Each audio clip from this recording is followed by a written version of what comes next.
so pleased to partner with Verizon again this year on Season 2 of CAPE's I Am campaign. Last year's Season 1 was the largest API campaign in YouTube history and the 4th largest nonprofit campaign ever in YouTube history.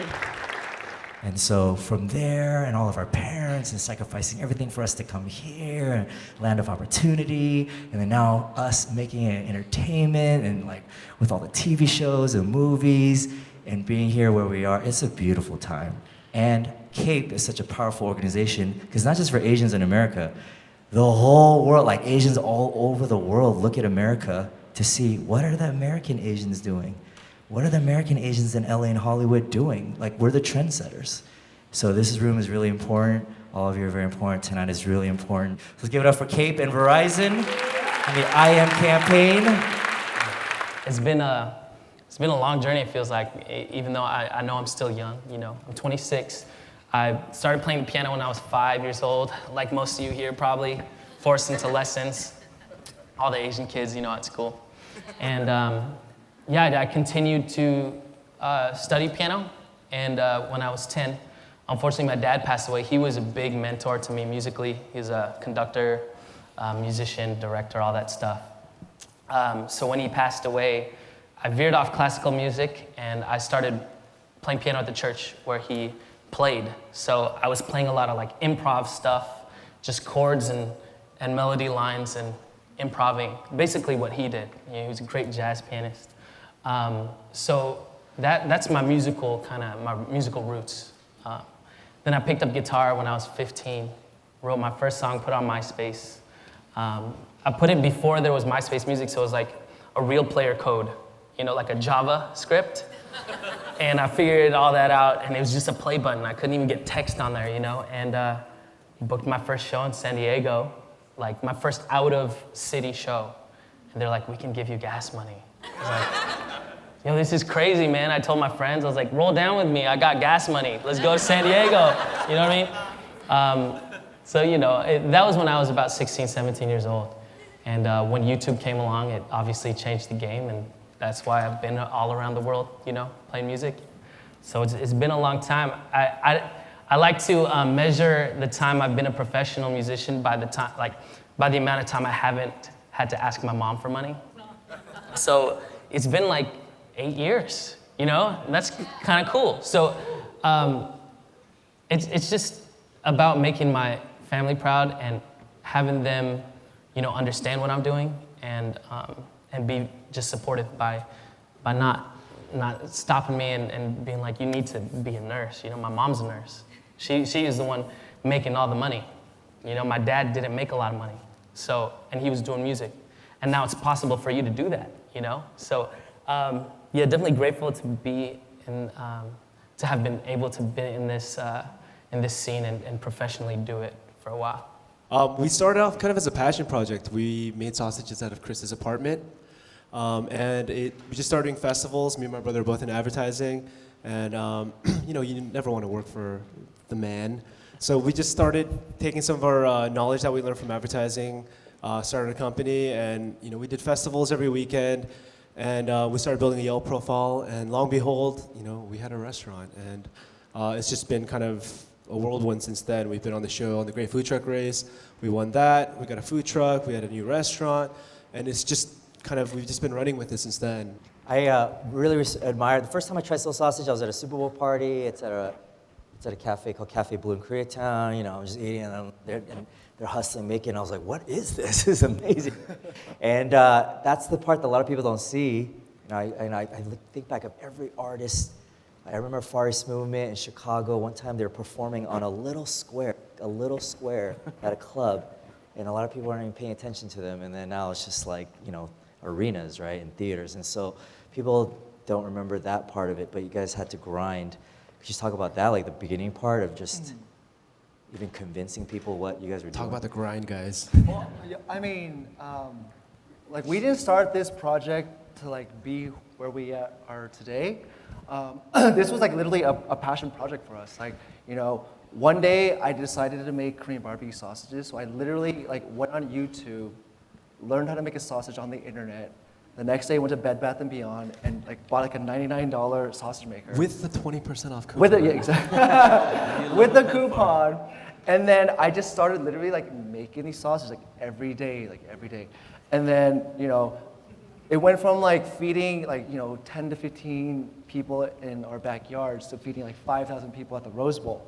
So, you know, our first food truck was Young's SUV. And our first kitchen was my small studio kitchen. So, you know, I mean, everything starts with the beginning. And like, you know, that was our beginning.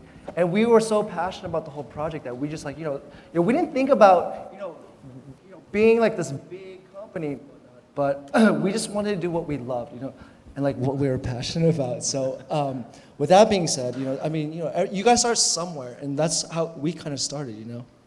I first discovered Pilates when I was 16, and I was looking for a way to get fit for a pageant. And it's interesting because I haven't talked about this pageant for a long time until one of these news media companies just asked me today. But I was training for the Miss Teen Chinatown pageant 2003. I was 16 years old, and I found that Pilates, you could get fit at home without any equipment, without a gym, and I started doing it. I fell in love. 4 years later, I got certified as an instructor as a sophomore in college, and I started teaching tons of people down the street. Then when I graduated 2 years later, I had to leave my class and move to Boston for my first job. And what happened was I created this YouTube video in 2009 just for 30 people. Like, hey guys, I'm sorry, I'm leaving, really gonna miss you, here's a total body workout. Then when I left, I found out that thousands of people started watching it, and from that point on, I've always made videos for my students, for my fans, and I think that's really attributed to the success of Blog Pilates. Where was the big jump? Like, did you feel like the spike? When was that? You know, I don't even know if there was a spike per se. I think it was a very gradual climb. But maybe it was one time when, well, no, I do know. When I actually quit my job and started posting videos one a week, like consistently, that's when I saw my subscribers start to grow more rapidly. And also I remember Bubs Beauty. Do you guys know who Bubs Beauty is? Yeah, she's so cute. She's like this high. She's so cute. She used my videos to lose weight for her wedding. And then I was like, whoa, I'm getting a ton of subscribers today. So it was thanks to Bubs, who also introduced me into the whole Asian community. Because I remember when I first started YouTubing, I was like, oh my God, Wong Fu Productions and Wendy's Lookbook, and everybody's like, how do I become a part of that crew? They're so cool. And it wasn't until Bubs came over to the US, she invited me to dinner. I met Wendy and then Jen from Head to Toe, and then eventually became friends with Phil and everyone from Wong Fu. I feel like now I have like this little Asian family in LA. Yeah. That's awesome. And I know I saw a video where you said before you didn't hang out with Asians, and then all of a sudden you were thrown into a whole area where you became the Vietnamese Chinese president, and then it was like all of a sudden, right? Yeah. So I actually grew up in the Valley, in San Fernando Valley here in LA, and I grew up around a lot of white people. So I didn't even see myself as Asian. I was just like a person. So when I moved up to San Jose, when my dad got a new job during the .com boom, I remember walking into my first school assembly, and everybody had black hair, and it like freaked me out because like I hadn't seen that before. So blonde hair, red hair, brown hair, whatever. And then I started understanding, oh, I'm Vietnamese Chinese. I'm not just, I have a culture behind me. I eventually joined the VSA and then became Vietnamese Student Association president and everything. That was pretty awesome. So I got my start in like 2010, and I was in college at the time. I was at UC Irvine. And I was doing the college circuit. That's when YouTube was popping off for a lot of the Asian Americans. So it was a good time. And then I started to venture off and do my own tour. I funded my own tour using Kickstarter and went with like the traditional approach and kind of like, you know, pay to play, kind of did your own tour through US. And then now in 2015, I'm kind of doing the college thing all over again. So it's a whole different demographic of kids, and it's kind of crazy. They're like, I've been watching you since I was in 8th grade. And I'm like, 8th grade? Like, I listened to like NSYNC, and I still listen to NSYNC, but I listened to NSYNC in like 8th grade, and it's like completely different. So I mean, it's kind of like really humbling to know that they stuck around, and I mean, that's what I've been doing. So now that like they're growing up. Yeah, I know. They're like, yeah. It's trippy. They all have Verizon phones. Yes. Yeah, exactly. They all have Verizon phones. That's yeah. And I'm the oldest one there in the room, so it's nice. Yeah, that's usually when people usually settle down. When you're the oldest person in the room, you're like, yeah, I'm the oldest person at the club, at the bar. Exactly. Time to settle down. Yeah, so I'm coming to that point. So. You've mentioned NSYNC. Who are your other musical influences? I mean, it was a lot of pop. The first, I said NSYNC, but the first album I got was Backstreet Boys. You know, Backstreet Boys fans. See, there's like 2, okay, 3. Be proud. Yes, Be proud. yes. But it's a lot of pop, a lot of. Then I got into hip hop. Backstreet or NSYNC? Yeah. Backstreet or NSYNC? Yeah, who would win? I like Backstreet. I like Justin Timberlake, but Backstreet as a group, I like sonically. These are very serious questions we're Yeah, I know. figuring out right now, by the way. Yeah. We gotta I find got really out. into like so Backstreet. Who else?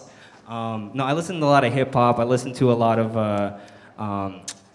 of emo rock when I was in high school, which was really random. Yeah, it was a bad time for me. I tried on girl jeans. I don't know if you guys ever. No. Okay. it was a weird time for me. So emo rock. I listened to a lot, and then I stumbled upon Jack Johnson and Jason Mraz, and then that kind of started to influence me and my music, and then the whole acoustic guitar thing, Southern California flip flop thing, and then I started to kind of garner my own sound, I would like to think, and I started covering pop songs with the acoustic guitar, and I was like, oh, this kind of works, and so it's just a mishmash of like pop, acoustic, hip hop. Like I should have been what Ed Sheeran was, but he killed it. So I didn't like go down that line. I didn't know how to do the loop pedal thing. He was, so somewhere along that like acoustic, hip hop, pop kind of thing. So. Do you feel if an Asian American like has a huge hit song on the radio, it's gonna break the floodgates open, or do you think that'll be an anomaly?